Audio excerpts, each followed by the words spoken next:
In recent weeks, there has been a lot of controversy surrounding Rockstar Games and some of their decisions and announcements. There has almost been a split in this YouTube GTA creator space when it comes to people's opinions and thoughts on Rockstar Games as of late, as well as on Twitter, where every day you can see more and more people, quote, hoping GTA 6 fails. Now, while in the grand scheme of things, this will likely not affect the popularity and success of GTA 6, I think it still is important to understand where this hate is coming from and how much of it is justified. We are now within less than 100 days of the launch of GTA 6, and I seem to see a lot of divided opinions on how people want this launch to go. So I plan on making this video going over the haters in recent times, and then I might go over the opposite spectrum of why by many Rockstar is loved and why the hype is still so high for GTA 6, regardless of the controversies. That will be in a separate video, however, and today I will be going over Rockstar Games' history of controversies and why as of late they have been getting a lot of flack and what my opinion is on all of this. Firstly, I think it is important to understand the current landscape in gaming and how tensions are already pretty high. If it's not hardware getting really expensive and the current gen consoles having their price increased multiple times 6 years after they came out, it's Sony ending all physical disc production from 2028 onwards. The current gaming landscape is also still struggling when it comes to game development times, with many fans feeling like the current state of things is not good enough and games need to release on a more consistent basis. And when you add the recent GTA 6 controversies and some people's already present disdain for Rockstar Games, you get an environment that lends itself to negativity and hate. If we look at why there might already be some disdain towards Rockstar by some, I think you can look at many things that might be contributing factors. You have GTA Online and its hefty monetization, as well as its continued support, which some believe has made Rockstar not as concerned with bringing us new games. Now, I could make the argument that with the success of GTA Online,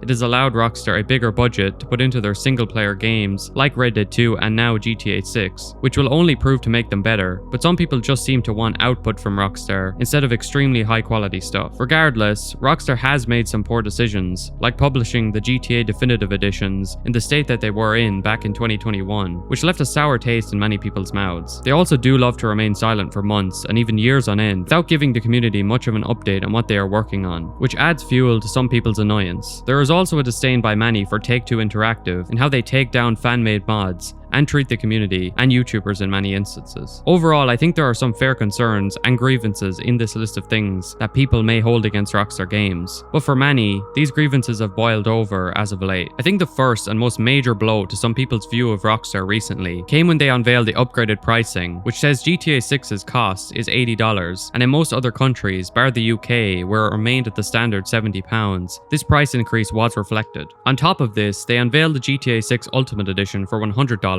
which locks some content and cosmetics behind that extra $20 paywall. On top of all of this, Rockstar also announced no disc in the physical editions of the game and just a code in the box. Keep in mind this came before Sony's announcement, which made many become even more enraged with Rockstar when Sony announced their plans to end physical disc support, as many suspected Rockstar of being in on it. The most recent controversy came just last week when Rockstar announced an extended look at GTA 6, which we'd all been waiting for over a year at this point since trailer 2, was coming on August 27th as a 6-hour exclusive on Netflix. This once more fanned the flames of some of the community and general gaming fans as to their unsavory view of Rockstar Games. I personally look at all of this and just see a worst case scenario in terms of public perception with the amount of decisions all in a short period of time that you could absolutely hold some issue with it not just being one seriously bad decision, but an accumulation of some smaller inconveniences all built up. Now, to be clear, I get many people's concerns and problems with these issues. I do think there is an element of people going off their rocker a bit in how they communicate their frustration, particularly on a platform like Twitter, which promotes such outrage. But overall, I even hold some frustrations with the decisions Rockstar has made as of late. So let me go through these and give my personal thoughts on each. Firstly, when it comes to the price, I am at once not surprised, but also not a fan. I think 70 would have been perfectly adequate, and it is odd how the UK seemed to keep the standard pricing, but nowhere else. Regardless, it does suck. Now, for the longest time, I dismissed the $100 rumors, and I said numerous times on this channel that the highest I could see Rockstar pricing the game was $80, and that seemed to ring true. So while not thrilled, I'm not exactly surprised, especially as Take-Two knows they can charge this extra and people will pay it. And Strauss Zelnick, CEO of Take-Two, even said they believe they could have charged even more, but decided to stay on the side of bringing more value to the consumer. Now, when it comes to the Ultimate Edition, I personally was kind of shocked at how mad some people were. Of course, in a perfect world, the base game comes with all of the content, but this Ultimate Edition thing is not new at all. Red Dead 2 and even GTA 5 had bonuses to coincide with the higher tier editions. Hell, Red Dead 2 had 2 separate upgrade versions. I feel like this is the kind of battle that was lost years ago when Ubisoft and sports games started doing $120 or even higher editions for their games, and included stuff like early access. And to be totally honest, I was just grateful that there was no stuff as egregious as that in GTA 6's highest tier. On physical media and the physical disc for GTA 6 conversation, I've said for a while that while I personally enjoy physical media and would like to have GTA 6 physically, the risk of leaks with having the game printed on disc is undoubtedly extremely high, and more than anything, I did not want this game spoiled for any of us before launch. Now, while we can argue why Take-Two and Rockstar opted for no physical, and Strauss has clearly shown little regard for it in his recent comments,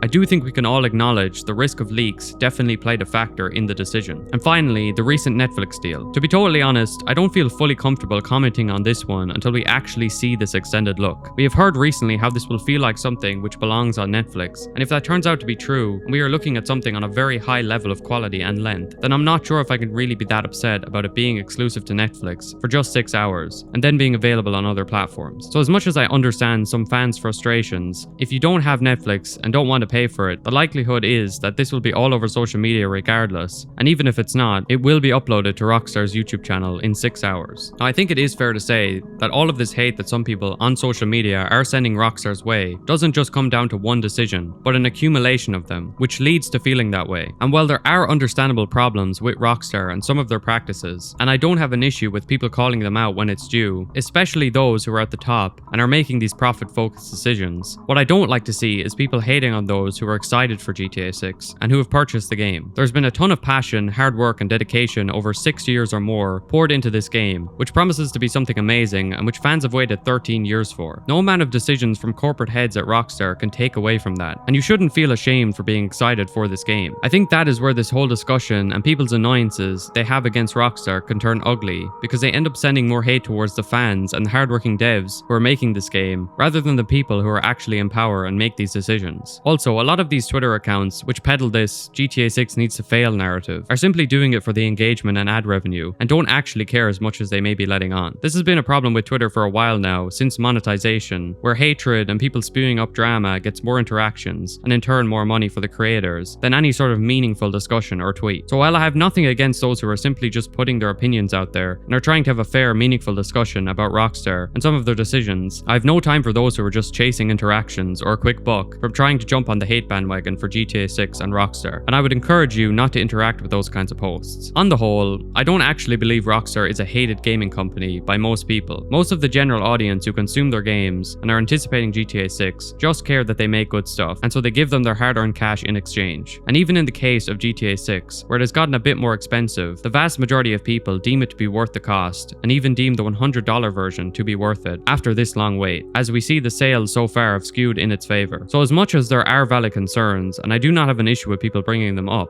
those who are just saying stuff in order to engagement bait, or maybe those who truly believe they can actually contribute to GTA 6 failing, will be in for a big surprise when this game releases later this year. And all in all, my excitement still remains higher than ever, both for this extended look later this month and the release on November 19th. I am curious to hear what you guys think about some of the recent controversy surrounding GTA 6 and Rockstar games, and if you believe Rockstar has become hated by a subsection of the gaming community, or if nothing has really changed in the grand scheme of things. Let me know what you think about all of this below, and I might make a follow-up going over what makes Rockstar have this spotlight and gives them that leg up in the gaming space compared to other companies. Anyway, thank you all for watching. Please think about subscribing to help me on my goal of 1,000 subs before the release of GTA 6. Have a great day, and I'll see you in the next one.